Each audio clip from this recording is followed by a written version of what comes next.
In this session, we are going to be considering questions from Paper 2 Foundation from the year 2019. Now remember, the foundation questions, they do overlap with higher, so they're still good practice if you're doing the higher paper. Remember to download the past paper from the description below and have a go before going through the answers. When two magnets are brought close to each other, they exert a force on each other. Describe how two bar magnets can be used to demonstrate a force of attraction and a force of repulsion. So for attraction, you need to bring two poles together that are unlike, so north and south or south and north. And for the force of repulsion, you need to bring two poles together that are the same, so north and north or south and south.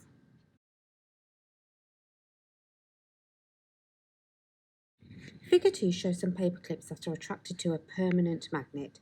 The paper clips become magnetized when they are close to the permanent magnet. What type of magnetism is this? So when you bring a magnetic material close to a magnetic field and it becomes magnetized, that's induced magnetism. Now don't forget to do the last question here. It says label the north and south poles of the two magnetized paper clips. So if this is south, the top part must be north because opposites attract, which means the bottom end must be south. So on the second paper clip, the top end must be north and the bottom end must be south. Figure 3 shows a gymnast on a piece of equipment. The equipment consists of two bars at different heights. The gymnast exerts a downward force on the bar. What is the size of the upward force acting on the gymnast from the bar?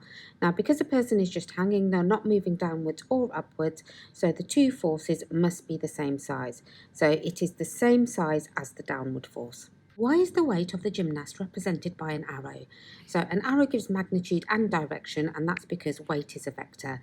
If it only had magnitude, it would be a scalar. Figure 3 shows the weight of the gymnast acting from a point. What name is given to this point? So that point is called the centre of mass. The gymnast has a mass of 45 kilograms. Gravitational field strength is 9.81 newtons per kilogram. Calculate the weight of the gymnast and use the equation given here. So the weight is the mass, which is 45 kilograms, times the gravitational field strength, which is 9.8, and if we calculate that out, we get an answer of 441 newtons. The gymnast swings from one bar to the other several times. Describe how the gravitational potential energy store and the kinetic energy store of the gymnast changes as she moves between the bars. So as the gymnast moves from the higher bar to the lower bar, the gravitational potential energy is going to decrease. Now, if the gravitational potential energy is decreasing when she's moving from the higher to the lower bar, that's being transferred into kinetic energy. So the kinetic energy is increasing when moving to the lower bar.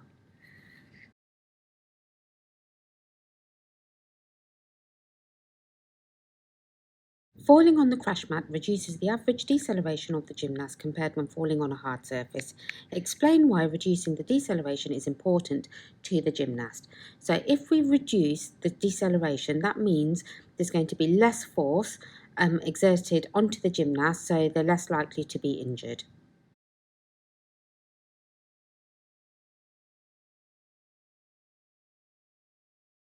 Figure 4 shows two children playing table tennis. The boy hits the ball from one end of the table. Why does the velocity of the ball change when the boy hits it? So you've got to tick one answer in this instance. So the direction of the ball does not change. Well, it does because it moves the other direction. There is a resultant force on the ball, so that sounds like it should be the right answer there.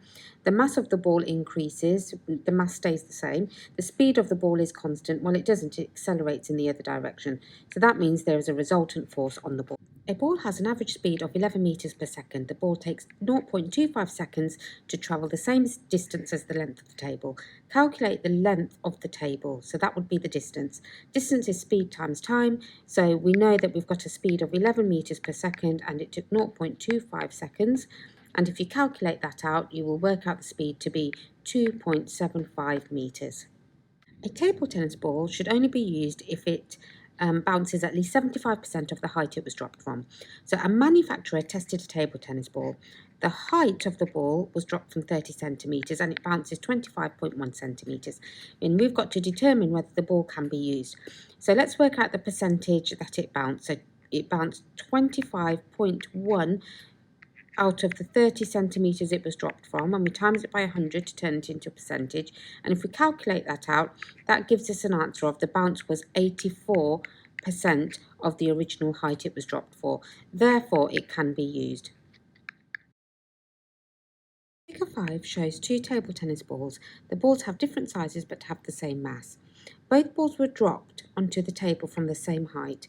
After they were dropped, the resultant force on the smaller ball was greater than the resultant force on the larger ball. Explain why. So the reason here would be the smaller ball has a smaller surface area compared to the larger ball, so there will be less air resistance on the smaller ball.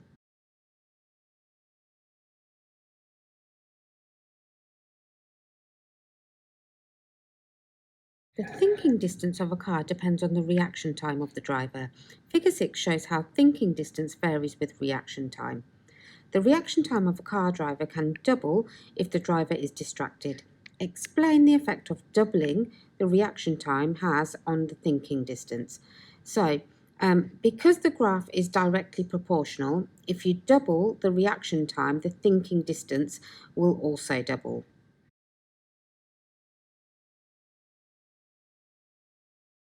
You can also show this by using points on your graph. So for example, you could compare the reaction time at 200 milliseconds and 400 milliseconds, or 400 milliseconds and 800 milliseconds. So when you've used your ruler to draw on your graph, you can see at 200 milliseconds, we have a thinking distance of 6 meters, and at 400, so we're doubling the reaction time, at 400 milliseconds we have a thinking distance of 12 meters, so it shows that it's doubled. Now give a reason why there are no values of thinking distance for reaction times less than 200 milliseconds, and that's just simply because below 200 milliseconds most people wouldn't react that quickly.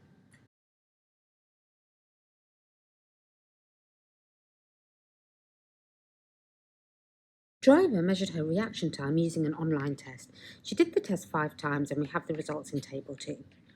How does the data in Table 2 show that it was important that the driver did the test 5 times? So we can see from the results that there is variation in measurements due to random error.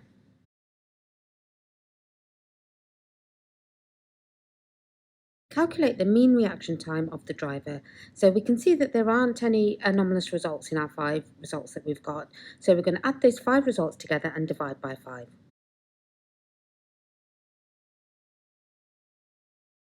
And if we calculate that out, we get an answer of 280 milliseconds. Now, the driver is driving her car at 30 meters per second. Determine the thinking distance, and we've got to use the graph to help us do that. So what we're going to do is we are going to look at our graph and we are going to think about our mean reaction time, which is 280 milliseconds. Now, if we use a graph and draw a line up from 280 milliseconds, we can see that it brings us to a distance between 8 and 9, so I would say 8.5 meters. So we put our answer in here. Using the graph, we've got 8.5 meters. The driver applies the brakes and the car comes to a stop. The force exerted by the brakes affects the braking distance. Give 2 other factors that affect the braking distance. So it's anything to do with friction. So we could have condition of the tyres, we could have condition of the road surface, we could have if it's wet or been snowing or icy. Also other factors are the gradient, the slope of the road, the mass of the car. So any 2 of these would do. Write down the equation that links distance, force and work done. So work done is force times distance. You could also write this equation in words if you wished. When the driver applies the brakes, there is a constant resultant force of 6 kilonewtons. Remember, 6 kilonewtons is 6,000 newtons. So you've got to remember to do that conversion. The car travels a distance of 75 metres and we've got to calculate the work done. So work done is force times distance. Our force is 6,000. Distance is 75 metres, so we've got to multiply those 2 together and we should get an answer of 450,000 joules. The sun emits all types of electromagnetic waves, so we have the electromagnetic spectrum here. Now remember, if you want to learn them in order, if you remember MIVX, You have the first letter of most of the spectrum in order. The only two you have to remember is radio waves and gamma rays that go at the end. Now we've got to choose from these words to complete the sentences. In a vacuum, all electromagnetic waves travel at the same velocity. Gamma waves have the greatest frequency, and radio waves have the greatest wavelength. So those are properties that you need to know. Then we've got to explain why it's important that the Earth's atmosphere absorbs gamma radiation emitted by the sun. So it's important that the gamma radiation is absorbed because we want less radiation to reach the Earth because it increases the risk of cancer.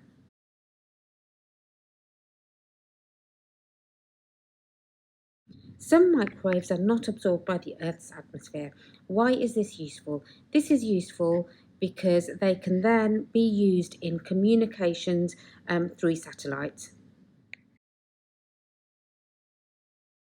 Some UV radiation from the sun passes through the atmosphere and reaches the surface of the Earth. The amount of UV radiation that reaches the surface of the Earth can be measured on a scale called the UV index. Figure 8 shows the average midday UV index in the UK for 1 year.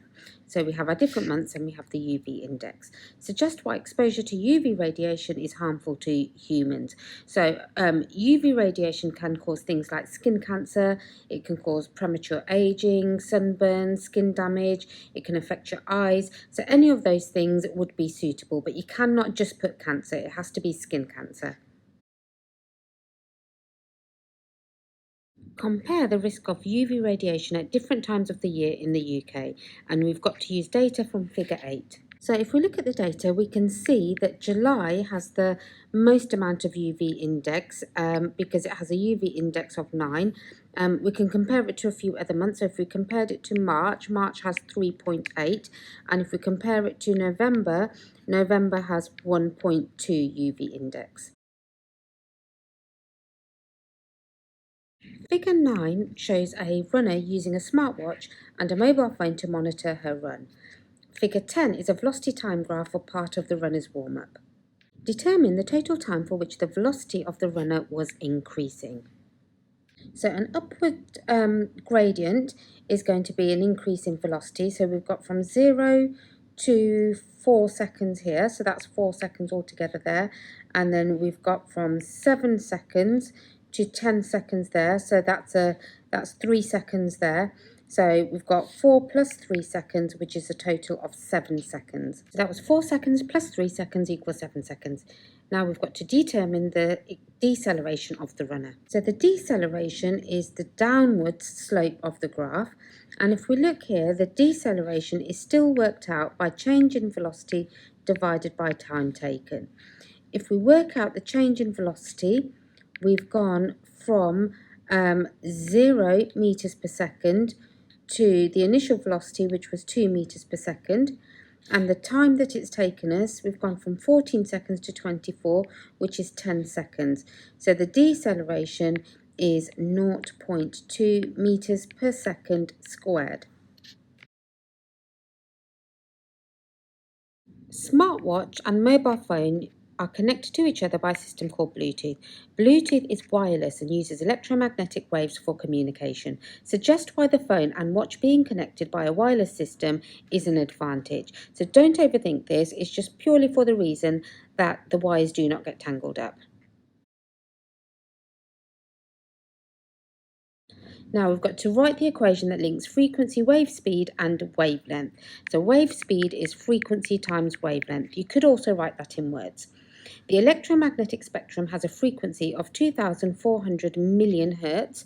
The speed of the electromagnetic waves is 300 million meters per second. Calculate the wavelength. So we've got to rearrange our equation. So wavelength is going to be the wave speed divided by frequency. So the wave speed is 300 million meters per second divided by the frequency, which was 2,400 million hertz. And if we calculate that out, we should get a wavelength of 0.125 meters. Table 3 shows some information about 4 types of Bluetooth. Mobile phones use Type 2 Bluetooth to communicate with other devices. So just two reasons why. So we've got two bits of information. So first of all, if we look at the power, we can see that the power of Type 1 is very high. So the battery will be drained very quickly if we use Type 1. The power of the others is much less. Then if we look at the information on the second part, the range of the communication, we can see that 3 and 4, their range of communication is very short. If we look at 2, the range is far enough, 10 meters is quite a decent range, and also the power is not too high, so the battery would not be drained.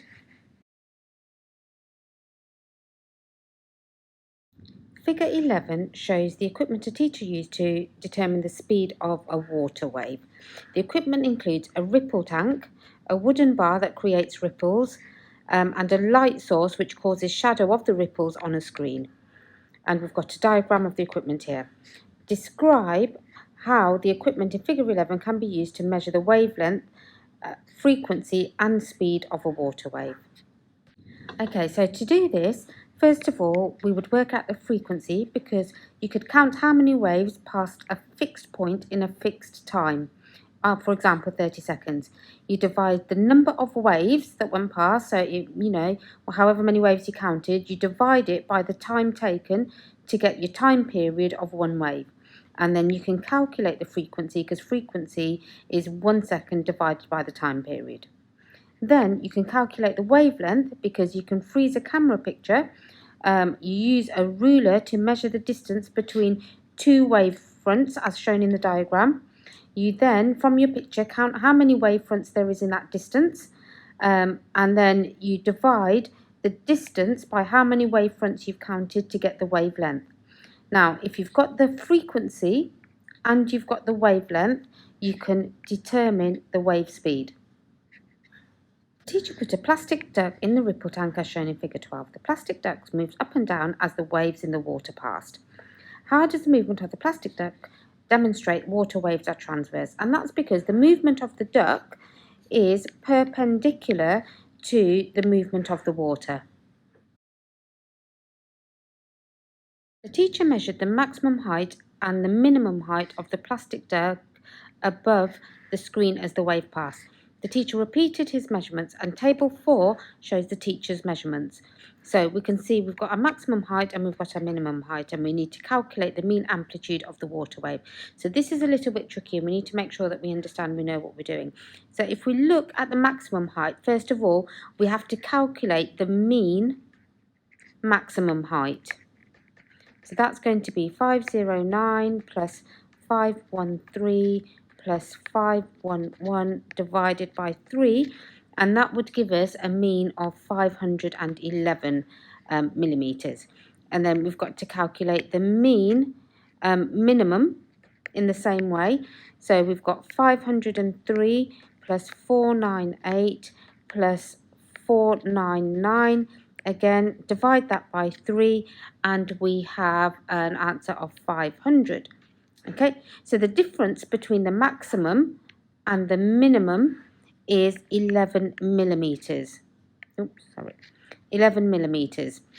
Now, that's the amplitude, that's the distance from the top to the bottom wave.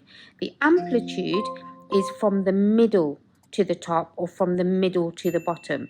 So what we would have to do to work out the amplitude, it would be 11 divided by 2, and that gives us an answer of 5.5 millimetres.